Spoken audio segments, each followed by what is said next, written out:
Writing wise, I had a brilliant week. My book is actually finished. It's done.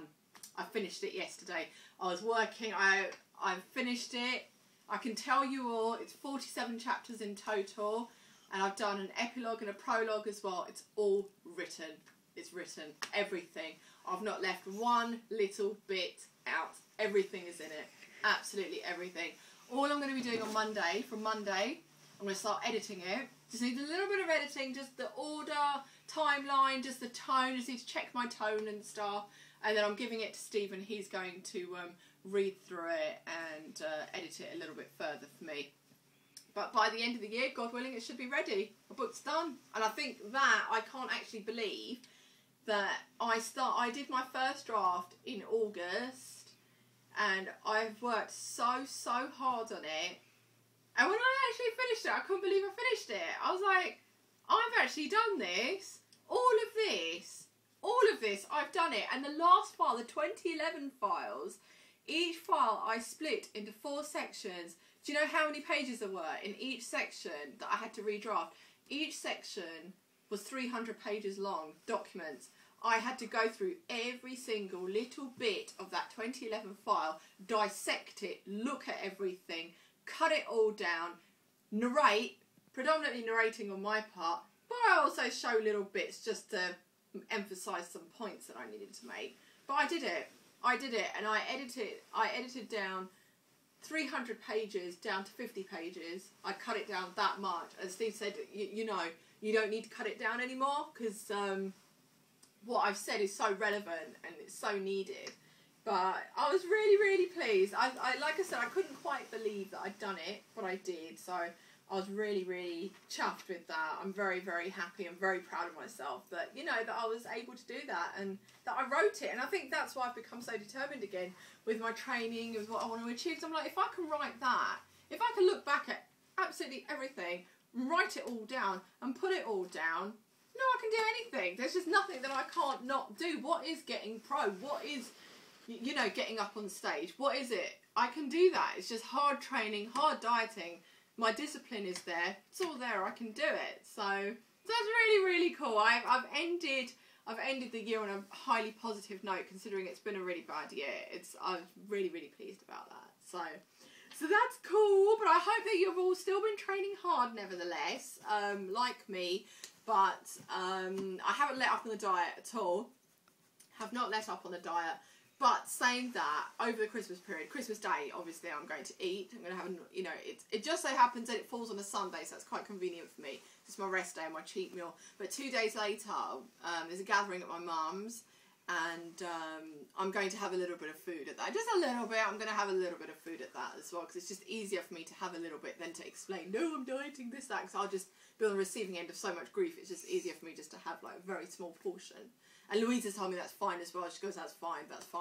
So yeah, so those are like the only 2 kind of really bad meals I'm going to have throughout Christmas, which I don't think is bad at all, considering I haven't touched any quality streets, I haven't touched any chocolate, I haven't touched anything like that. But today, in the Jones household, I've brought in, it's Greek night. I decided I wanted to make a stew, because I said that last week. I'm very obsessed with making food. I'm constantly thinking about food all the time. Even on the treadmill, right, I swear to God, I am thinking about food. I'm thinking about what things can I make, what things can I do, what things can I try. I cannot wait to train at cordon bleu. I am that crazy, right? So I decided, you know what, I want to make a stew. So I decided I will try my hand at the lovely Jamie Oliver, and I've made this. I've made a beef stifado thing from when he went to Greece and he went on his travels. He's also got a fantastic Morocco section on here as well, but Steve quite fancied having Greek food, so I decided to turn my home into a Greek taverna and decided to make that.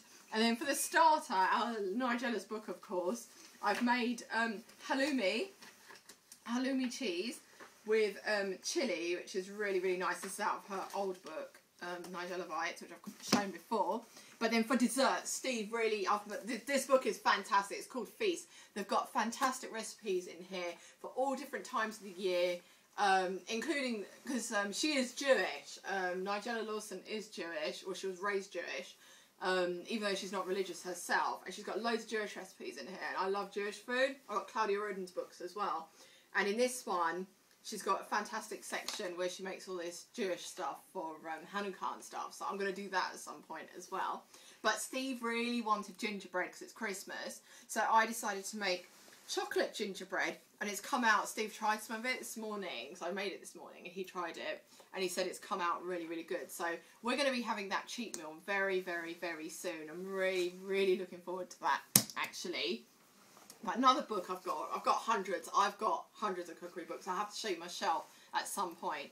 But from this one, there's a gingerbread house in here. And I really wanted to make that. But this year I couldn't because I've been so busy with my work. I had to give my work 100%.